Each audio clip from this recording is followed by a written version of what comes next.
한 영혼에서 땅끝까지 웨일즈 영국 선교사 박헌영 목사입니다. 웨일즈 교회 역사를 살펴보는 첫 시간입니다. 오늘 제목은 기독교 전례와 뿌리 내림으로 정했습니다. 기독교가 처음 웨일즈에 들어오고 성인들의 시대를 지나 확장, 성장하여 깊이 뿌리 내리기까지 살펴보겠습니다. 먼저 기독교는 로마 제국이 브리타니아에 들어오면서 지금의 웨일즈에 처음 들어왔습니다. 브리타니아는 원주민인 켈트족이 문신을 즐겨하는 데서 착안해 그리스의 지리학자요 탐험가였던 피테아스가 프레타니카이, 즉 몸에 그림을 그린 사람이라고 언급을 한 데서 발전해서 거기서 브리타니아로 불리게 됩니다. 그리고 요즘에는 더 짧아져서 브리튼으로 불리게 됩니다. 지역적으로는 로마 황제 하드리아누스 통치 시절 주후 117년에서 138년까지 통치했던 황제가 122년부터 건설하기 시작해서 6년 즈음 지나서 완성된 하드리안 방벽 이남의 스코틀랜드, 웨일즈, 잉글랜드 지역을 아울러서 통칭하던 말입니다. 웨일즈의 기독교 역사를 언제 소급할 수 있는지에 대해서 길다드의 문서가 중요한 역할을 합니다. 길다스는 순교자 아론과 줄리안을 처음 언급했는데요.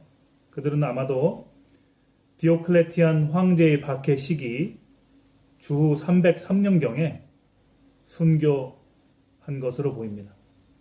그런 기록을 놓고 보면 로마의 브리타니아 침공과 순교자 아론, 줄리안의 시대 사이에 기독교가 전래된 것으로 보면 되겠습니다.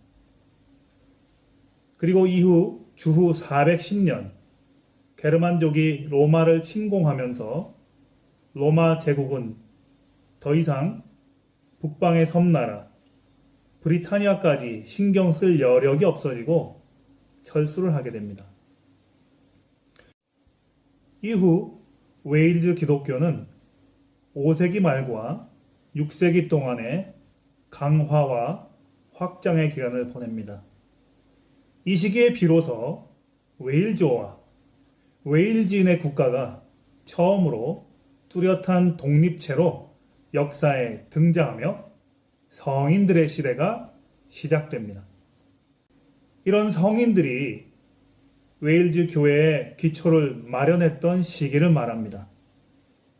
수많은 전도자 그리고 성인들 중에서도 특별히 성 데이비드, 아까 말씀드린 대로 웨일즈어로 베위 상트는 복음 전도자, 교육가, 영성가로 수많은 제자를 기르고 교회와 수도원을 설립합니다.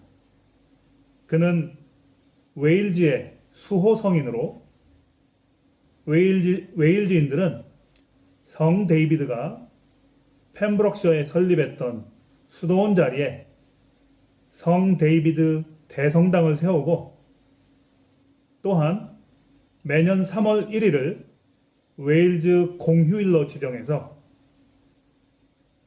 양고기와 또 파 등을 넣고 끓인 웨일즈 전통 음식 카월 수프를 웨일즈 전통 복장을 입고 즐기면서 성 데이비드가 복음을 전하며 사람들의 삶을 일깨웠던 그 열정과 삶을 기리고 있습니다. 이러한 전도자들과 성인들의 지도에 따라서 웨일즈 기독교는 빠른 속도로 발달합니다.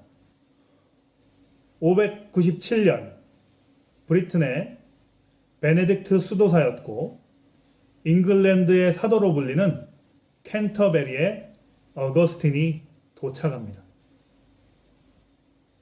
그와 함께 로마의 선교단이 도착하고 웨일즈 지역까지 영향력을 미치기 시작합니다.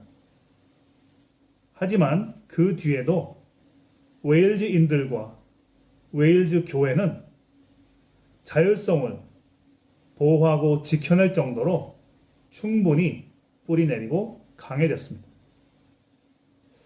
대표적으로 웨일즈 교회들은 잉글랜드 교회와는 다른 부활절 날짜 계산 전통을 지켰습니다.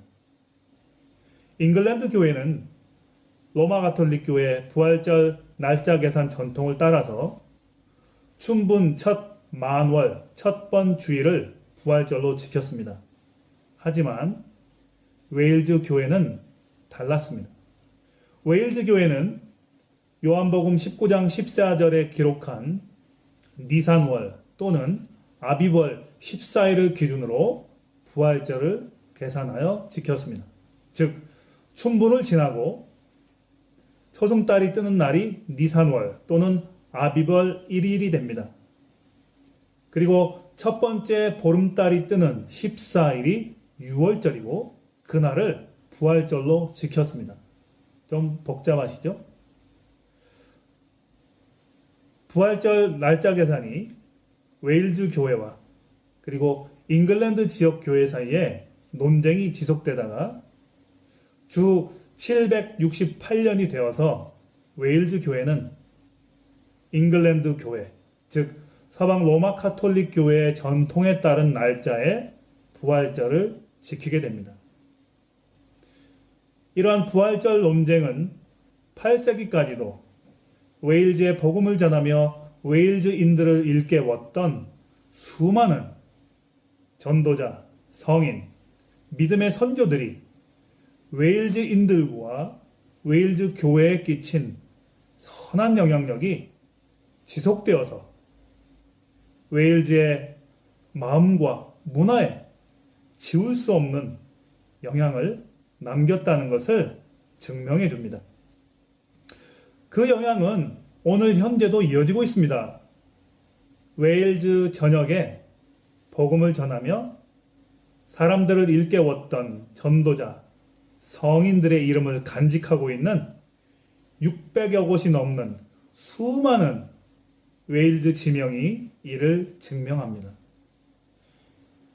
웨일즈의 마을 이름은 그 마을에 복음을 전하고 가르쳤던 전도자 혹은 성인의 이름과 교회, 예배 처소라는 뜻을 가진 웨일즈어, 클란이 합쳐져서 그대로 지역 이름이 된 경우가 많습니다. 예를 들어 전도자여 성인으로 추앙받는 투드노와 교회 흐란이라는 뜻이 합쳐져서 흐란디드노가 지명으로 사용되고 있습니다. 그리고 전도자여 성인인 아판이 교회라는 흘란과 뜻이 합쳐지면서 흘란아판이 그대로 지명으로 현재까지 사용됩니다. 이렇게 600여 곳이 넘는 전도자 성인들의 이름과 교회라는 뜻을 가진 웨일즈어 흘란이 합쳐진 지명들이 많다는 것은 웨일즈의 교회가 웨일즈 땅에 얼마나 깊이 뿌리 내렸는지 증명하고 있습니다. 잉글랜드 교회 그리고 로마 가톨릭 교회의 부활절 날짜를 수용한 시기가 8세기라고 말씀드렸는데요. 이후에도 웨일즈 교회는 여전히 상당한 수준의 독립을 누리게 됩니다. 오늘은 기독교 전례와 뿌리 내림을 제목으로 기독교가 처음 웨일즈에 들어오고 성인들의 시대를 지나 확장되고 성장하여 깊이 이 땅에 뿌리 내리기까지 살펴보았습니다. 저는 오늘 특별히 전도자, 성인들을 잊을 수 없습니다. 하나님께서 수많은 전도자들, 성인들을 사용하셔서 웨일즈 구석구석 복음을 전하며 사람들을 말씀으로 일깨우고 복음이, 교회가 이 땅에 깊이 든든히 뿌리 내리게 하신 것을 살펴보았습니다. 그러나 현재의 웨일즈인들에게 복음이, 전도자들이, 하나님이 얼마나 기억되는지는 모르겠습니다. 성 고르반 예배당을 보고 계십니다. 전도자, 선교사 고르반은 아일랜드에서 웨일즈로 선교하러 오신 분입니다. 어느 날 해적들에게 쫓기다가 절벽 틈 사이에 은신해서 가까스로 살아납니다. 그 절벽 틈 사이에 작은 동굴에 살면서 고르반 선교사님은 공동체를 세우고 복음을 증거합니다. 그 기념교회입니다. 켈틱 선교, 웨일즈 선교를 이해하는 중요한 가치가 있는 교회 유적입니다. 교회 안 제단도, 교회 뜰에 있는 성수 샘물 유적도 있고, 또 교회가 해안가에 돌로 지어져서 너무나 아름답습니다. 멀리서 보면 해안 절벽인지 교회 예배 처소인지 구분이 안 됩니다. 그 정도로 공격적이지 않고 일방적인 방법이 아니라 철저히 지역에 자연스레 뿌리 내리는 선교를 하셨다고 그 건물은 상징해 준다고 생각합니다. 이 아름다운 세인트 고반 채플과 고반 선교사님의 이야기가 과연 오늘의 웨일즈 분들에게 생생히 살아 가슴 속에 기억되고 있을까요? 아니면 멋진 절벽과 해안과 유명한 클라이밍 코스로 기억되고 있을까요?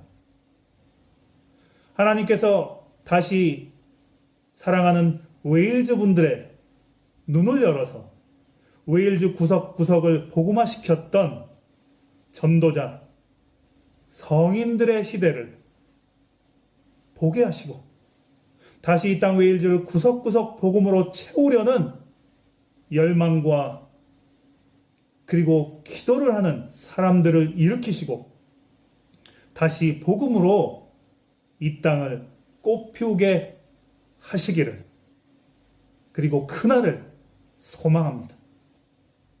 감사합니다.